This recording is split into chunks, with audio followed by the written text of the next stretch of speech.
Saudi আরবের যুবরাজ মোহাম্মদ বিন সালমানের স্বপ্নের প্রকল্প নিয়ম নিয়ে সমালোচনা যেন শেষই হচ্ছে না।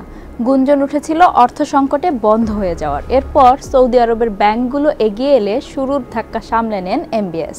এবার ভয়াবহ এক তথ্য সামনে আসায় এই প্রকল্প নিয়ে শুরু হয়েছে নতুন সমালোচনা। তা হলো এই প্রকল্প বাস্তবায়নে জমি অধিগ্রহণের সময় বিপুল সংখ্যক আদিবাসীকে উচ্ছেদ করা হয়েছে। এমনকি জমি অধিগ্রহণে বাধা দিলে গুলি করে মেরে ফেলতেও বলেছিলেন যুবরাজ। এমন অভিযোগে প্রকল্পটি থেকে নিজের নাম প্রত্যাহার করে নিয়েছে এক ঠিকাদারি প্রতিষ্ঠান। চলুন জেনে নেই নিয়ম প্রকল্প নিয়ে সর্বশেষ কি বলছে গণমাধ্যমগুলো। সঙ্গে আছি আমি রুকাইয়া জহির।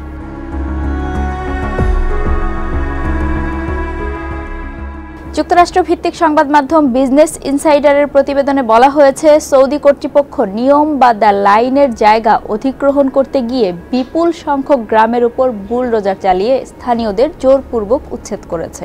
সম্প্রতি ব্রিটিশ গণমাধ্যম বিবিসিকে সৌদি আরবের সাবেক গোয়েন্দা কর্মকর্তা কর্নেল রাবিহ আল-নেজি বলেন, ১৭০ কিলোমিটার দীর্ঘ সৌদি যুবরাজের এই প্রকল্প বাস্তবায়নের পথে কেউ বাধা হয়ে দাঁড়ালে তাকে মেরে ফেলার ক্ষমতা দেওয়া হয়েছিল সংশ্লিষ্ট নিরাপত্তা বাহিনীকে। এমনকি হত্যাও করা হয়েছিল একজনকে। তাকে নির্দেশ দেওয়া হয়েছিল যারা শহরের জন্য জায়গা ছেড়ে দেবেন না তাদের উপর গুলি করা সহ অন্যান্য মারণাস্ত্র ব্যবহার করার। সৌদির এই গোয়েন্দা কর্মকর্তা বর্তমানে যুক্তরাজ্যে বসবাস করছেন। তবে সৌদি সরকার এবং নিয়ম শহর ব্যবস্থাপনা কর্তৃপক্ষ এ ব্যাপারে কোনো মন্তব্য করতে রাজি হয়নি।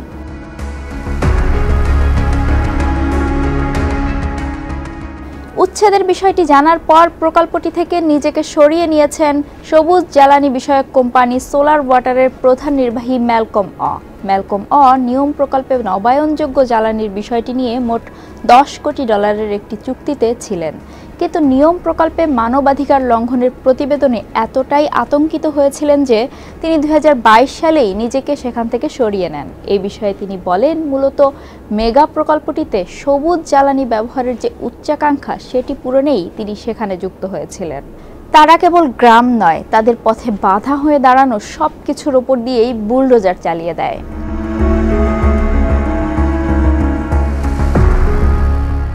বিবিসিতে স্যাটেলাইটের 3টি ছবি প্রকাশিত হয়েছে। এতে দেখা যাচ্ছে শহরের জন্য আল খুরাইবা, শারমা এবং গায়াল নামের 3টি গ্রামকে ধ্বংস করে দেওয়া হয়েছে।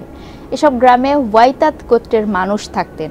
মার্কিন সংবাদ মাধ্যম ওয়াল স্ট্রিট জার্নাল এক প্রতিবেদনে বলছে, প্রিন্স সালমান শহরটিতে 10টি প্রাসাদ নির্মাণের নির্দেশ দিয়েছেন, যেগুলোর প্রতিটি ফুটবল মাঠের চেয়েও বড় হবে। এছাড়া এই শহরের প্রত্যেকটি বাড়ি বিক্রি করা হবে $400 মিলিয়ন।